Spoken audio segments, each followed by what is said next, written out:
where Russia has reportedly blocked a United Nations resolution that has called for a 30-day ceasefire in Syria. Now, Moscow has presented amendments to the draft resolution that would have allowed emergency and aid deliveries and also medical evacuation in the war-torn country. The intensive assault by the Syrian government in rebel-held Eastern Ghouta district had led to a call for ceasefire. The Russian ambassador to the United Nations during the emergency meeting called for feasible rather than populist action. Повторю, что вы все еще раз услышали. Россия продолжит делать все возможное для достижения мира в Сирии и возвращения стабильности в регион Ближнего Востока. Призываем наших партнеров заняться тем же самым в духе конструктивного сотрудничества и во взаимодействии с ООН, вместо того, чтобы продолжать сеять смуту, накачивать поддержкой джихадистов и рвать регион на части. Для того, чтобы резолюция была осмысленной и реалистичной, российская делегация разработала поправки к нему, которые сейчас мы распространим среди членов Совета. But also the United States, in the meantime, has accused Russia of delaying meaningful efforts to halt the Syrian government's attacks in Ghouta.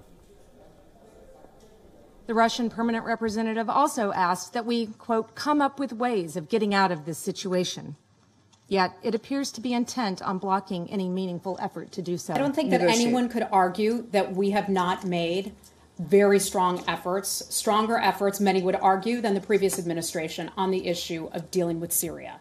And that is, we've talked about that many times before. So the Secretary is fully committed to this. This is something that he is highly focused on, and the conversations and the diplomatic discussions will not stop. But I'm not going to be able to read out every single diplomatic discussion or conversation that takes place. Well, could you just, I mean, can you at least, characterize what his discussions with Foreign Minister Lavrov in the last week have been on this issue? Elise, I'm not going to pin the Secretary down to reading out all of the diplomatic conversations. Well, is he talking to the Russian Foreign Minister about it? We are having lots of conversations with many other countries. We are calling out Russia for its responsibility that it has. I would encourage you to also ask these very same questions of the Russian government. What is it doing to try to prevent the deaths of civilians in Syria? The Secretary is committed to this, and I'm just going to leave it at that. At least about 403 people have been killed in Ghouta since Sunday. The Syrian forces have pounded the region for the 5th straight day on Thursday, and human rights groups have warned of a massive humanitarian crisis unfolding in the region. A video that was uploaded by the White Helmets, a civil defense group, shows the extent of damage in Eastern Ghouta. Hundreds of people have been wounded in the shelling, which is the worst since the civil war began 7 years ago in 2011.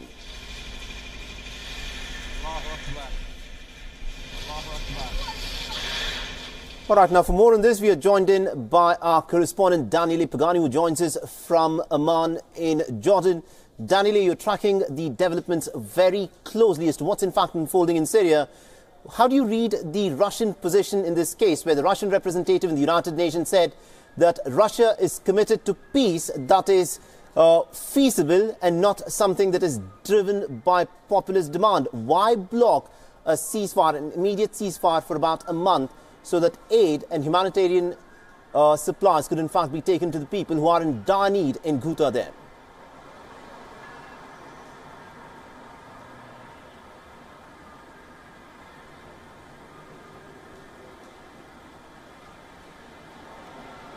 I will try to connect with Daniele Pagani in just a bit, but this is in fact what is in fact played out in what is being described as arguably the worst shelling that has taken place in Syria since the beginning of the civil war in the year 2011.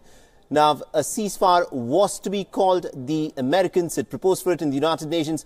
However, the Russians have said that it is, in this point of time, not feasible, and peace and ceasefire cannot be driven by a populist demand, is how the Russians have in fact put the demand for an immediate ceasefire. Now, the United States has, of course, called for a cessation of hostilities for a period of about a month till humanitarian aid can be delivered to the people who are caught in the crossfire between several different competing groups who are playing it out in this region in Ghouta, which is on the outskirts of Damascus. And it remains to be seen as to what will in fact happen when the motion in fact comes for voting in the United Nations. Now, this is a video that's been uploaded by the White Helmets, a humanitarian group operating in Syria. Now, a humanitarian catastrophe is likely to take place. Some of the worst affected are, of course, the women and children who are caught in the crossfire between the several forces who are trying to regain control, assert control on this region, the troubled region of Ghouta. And at this point of time, it does not look like the possibility of peace is something very real to look at. Although the United States and its allies, which are operating in the region, have asked for a cessation of hostilities for a period of about a month.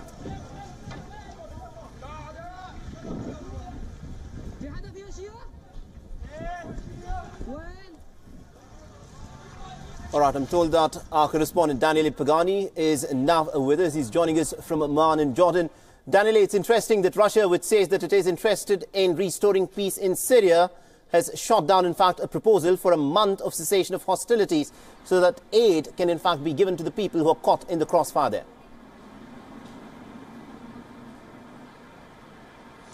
The situation is pretty much complicated, and Russia now says that they are interested in implementing a ceasefire, but we have to see what will happen tonight, because as of yesterday, Russia was the major force behind the crash, I would say, of the agreement that was being discussed regarding Eastern Ghouta and the situation in Syria. They say that the Syrian government was not called, the Syrian government was not informed, was not involved in the discussion, and therefore they invited all the Security Council members and all the belligerents to talk also with the Syrian government.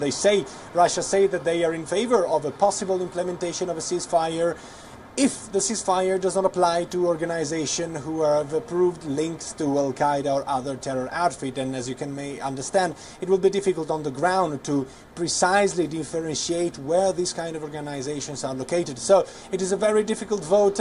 The diplomatic, at least the diplomatic environment does not seem to be favorable to a one-month-long ceasefire. And also there are reports which are coming in which say that this is arguably the worst shelling that has taken place since the beginning of the civil war in 2011. How bad is the humanitarian situation in Ghouta right now?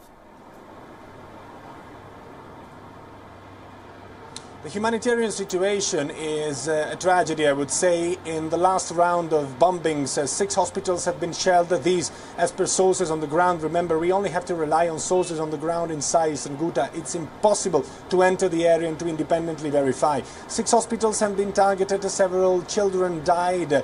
There are numbers speaking about 150 children dead, but we always have to take all the numbers with a pinch of salt.